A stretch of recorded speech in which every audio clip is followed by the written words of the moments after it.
Assalamualaikum warahmatullahi wabarakatuh. Perkenalkan, nama saya Vika Fadia Ayu Fitri Agustina, biasa dipanggil dengan sebutan Vika. Saya berasal dari 12 IPA 2. Di sini saya akan menceritakan tentang sejarah rumah tahanan militer di Madiun. Terletak di jalan yang sekarang menjadi Jalan Ahmad Yani, menyusuri Madiun. Rumah tahanan militer Madiun merupakan monumen yang hampir hancur sekarang. Bangunan ini dibangun pada tahun 1917-an. Dulunya digunakan Belanda sebagai penjara negara. Bangunan yang menjadi bagian tersendiri dari sejarah sosial politik Indonesia itu kini memperlihatkan sejumlah dinding yang retak bahkan belah, atap yang bolong dan ditumbuhi lumut, serta tanaman liar menjalar. Juga lantai berdebu yang terancam rerumputan liar. Di dalam terdapat sel-sel tahanan. Sel-sel tahanan terbagi ke dalam 6 blok, yakni Blok A, Blok B, Blok C, Blok D, Blok E, dan Blok F. Seluruhnya ada 37 kamar yang dapat menampung 287 tahanan.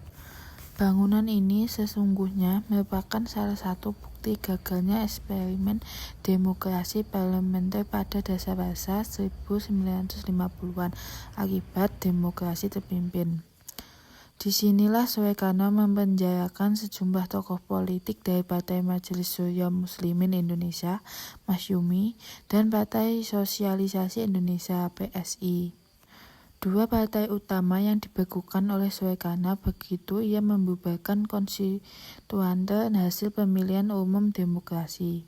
Disitulah ajengan Engki dan kawan-kawan seperti KH M. Isya Ahhasyari, M. Yunan Nasution meringkuk beberapa tahun sebagai tahanan politik rezim Soekarno dan baru dibebaskan setelah rezim itu jatuh pada 1966 hingga zaman Orde Baru.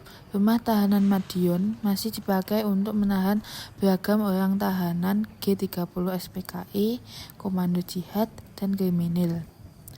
Rezim Soekarno menggunakan bangunan itu melalui Komando Operasi Pengendalian Keamanan dan Ketertiban Daerah. Bangunan masa kolonial itu tetap kokoh bertahan hingga sekarang, meski pada 4 gardu pos pantau yang menjadi ciri kalau itu adalah penjara sudah rusak, bahkan ada yang hilang. Di balik pintu utama yang berwarna hijau, serta tinggi dan tebalnya tembok bangunan tua tersebut ternyata menyimpan rahasia.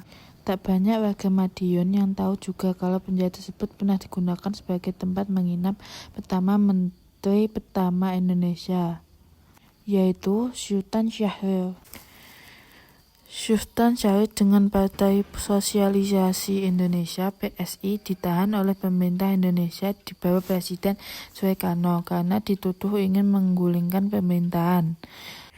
Sultan Syahrir mulai ditahan di sini sejak Maret 1962 hingga November 1962, sebelum ditahan di rumah tahanan di Kebayoran, Jakarta. Selain Sultan Syahrir, ada beberapa tokoh yang pernah dipenjarakan di sini, yaitu Sultan Hamid II dan Subadio.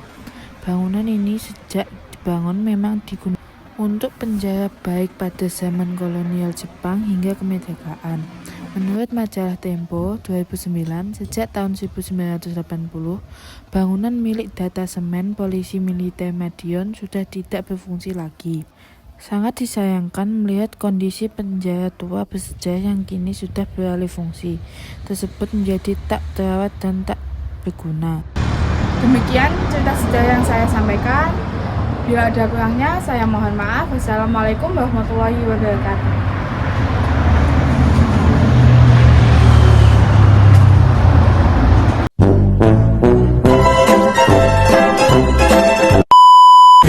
Rumputnya bisa tingginya sekitar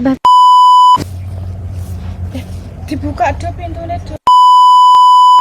Dulunya digunakan Belanda sebagai negara. Akan melewati jalan yang seperti ini.